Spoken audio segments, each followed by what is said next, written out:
All right, we're backstage here at the Country Music Hall of Fame for a tribute to Earl Thomas Conley. With me, I have Wade Hayes and Joe Diffie.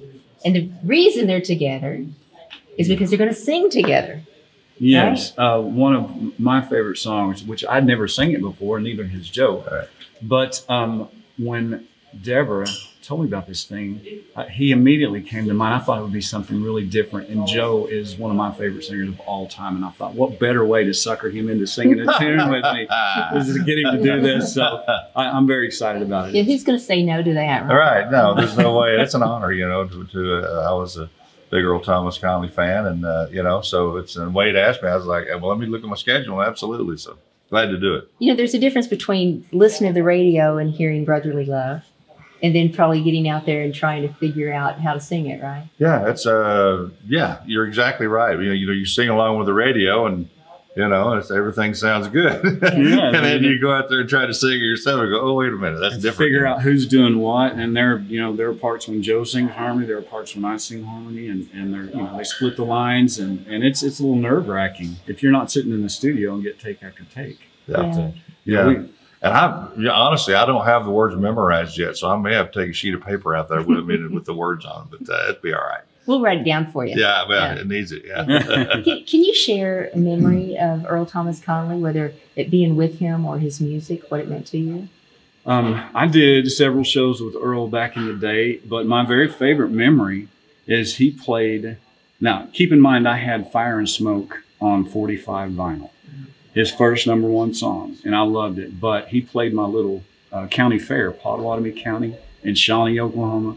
Played the county fair, and I saw him cruising around. He had a tracksuit on, shades. I was just a kid, and cruising around in a golf cart. And I ran up and stopped him and got his autograph. And it was a thrill. He was the first celebrity I met. So, how about that? How about you, Joe? One of the earliest concerts I ever went to was at a place called the Rusty Spur in Rush Springs, Oklahoma. And he was playing a show there. It's a club there, you know. And I've played it since then over the years. And but yeah, it was just, I just remember it was a thrill to go watch him, you know, and actually see him. And of course, you know, as the years passed, I saw him a lot at the golf course. He loved golf, you know, and so we. Was he any good? Well, I never got to play with him, but apparently he was pretty good. So yeah. I've seen this guy crush a golf ball. Well, when we were out on tour, you had your clubs out there. He looked like John Daly out there crushing drives. I couldn't believe my eyes. Man, I can hit him at least 150, 60 yards. Yeah, right. Well, maybe after you sing today, you'll be playing golf. Yeah, there you go. Thank you so much for sharing this.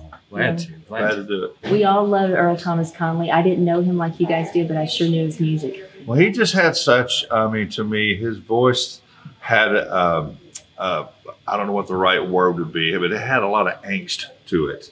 And it was like, you know, when you heard him, you just believed what he was singing. And so it was just a tonality that I think he just had naturally, you know, but it was real special. Very real sounding, especially on stuff like what I'd say, or that was a close one, you know, you believed what he was talking about. Right, yeah. And you knew when he Holding Her and Loving You, that's my favorite. Yeah. Yes, that is a good one. And you wait for that line and. Yeah, exactly. It's awesome. Yeah. Thank you so much. You're welcome. Thank you. This is CDX.